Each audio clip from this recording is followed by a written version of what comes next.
igitekerezo cyawe cyangwa igitekerezo cy'umuntu gishobora guhindura isi.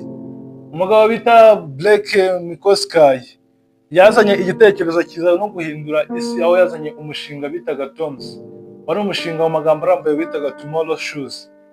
Uyu mugabo ngo ni Blake Mycoskie rero yazanye umushinga wo gukora inkweto, ariko akora inkweto avuga ngo ni 2 in 1.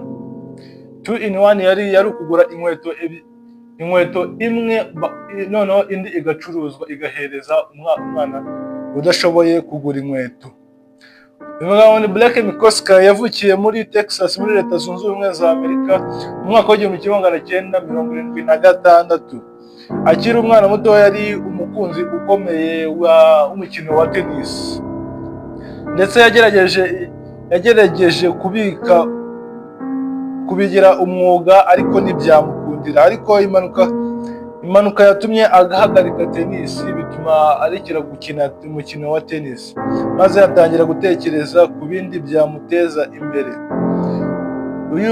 Uyu Blake Mycoskie yari umuntu udacika intege, yagerageje ubucuruzi bwinshi butandukanye, ariko ntiyahagarika gutekereza cyangwa gushora mu bucuruzi ngo ntiyacika intege, mbese muri makeya. Icyakora gutekereza ku cyo yakora cyahinduye ubuzima bw'abantu benshi. Uyu mugabo rero ngo ni Blake Mycoskie. Mu mwaka w'2006 yagize urugendo muri Argentine, aho niho yahuriye n'ikibazo cy'abana benshi badafite inkweto, abana bagendesha inkweto bajya kwiga. Yarababaye cyane, yumva ko agomba kugira icyo akora. Ese Blake Mycoskie iyo atajya muri Argentine, utekereza ko yari gutekereza kuri TOMS? Hari ibintu biba mu buzima biduha amahirwe yo kubona ibibazo, bikaba byagufasha gushaka igisubizo, bikanakuviramo guhindura kariyeri yawe. Nyuma y'icyo kibazo, Blake Mycoskie yakize igitekerezo cyo gukora ubucuruzi. Yagize igitekerezo cyo gukora ubucuruzi bwakwihaza ariko bugafasha abandi gushyigikirana. Yashyigikiye TOMS, aho buri nkweto yagurwaga indi igahabwa umwana, ariwo mushinga bitaga ngo ni 2 in 1.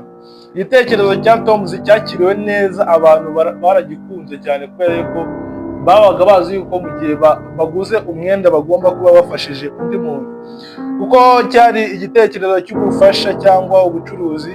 Kandi koko si ibigo byinshi byitaye kuri ibyo, kuko ibigo byinshi bikora bishaka inyungu apana gushaka gufasha. Mu gihe rero uyu Blake Mycoskie yazanye umushinga wa 2 in 1, kugura ikintu kimwe ikindi kigahabwa umuntu udashoboye kukigurira. Mu myaka mike TOMS yari imaze gutanga inkweto zirenga miliyoni ku bana bo ku isi.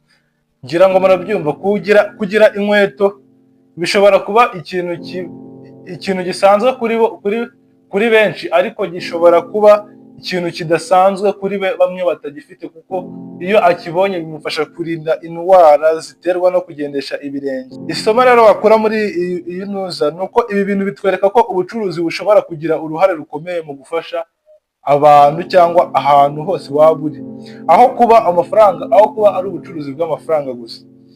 Nyuma y'imyaka myinshi ayoboye TOMS, Blake yaretse kuyobora iyi sosiyete ya TOMS ariko muri 2019, ariko ntiyaretse ibikorwa by'ubugiraneza. Yashinze ikigega gifasha ba rwiyemezamirimo bafite ibitekerezo byafasha isi. Iyi ngingo nayo ikintu wayigiraho. Blake ni urugero rwiza ku muntu wabonye ikibazo agakora igikorwa gifite impinduka. Ariko se nawe waba ushobora kugira icyo wakora? Ni ibyawe. Nimba ufite ikintu wakora, gerageza ugikore. Inkuru rero ikomeza, inkuru ya Blake Mycoskie itwereka ko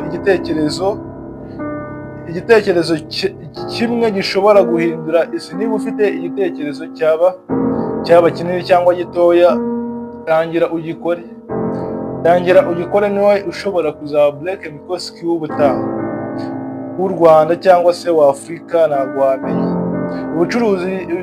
Ubucuruzi bushobora gufasha isi. ubucuruzi bushobora gufasha. Ni iki wowe ushobora gukora uyu munsi kugira ngo ugire impinduka bitewe n'uko kuntu ubayeho? Tekereza icyo gitekerezo uri gutekereza, wasanga cyahindura isi.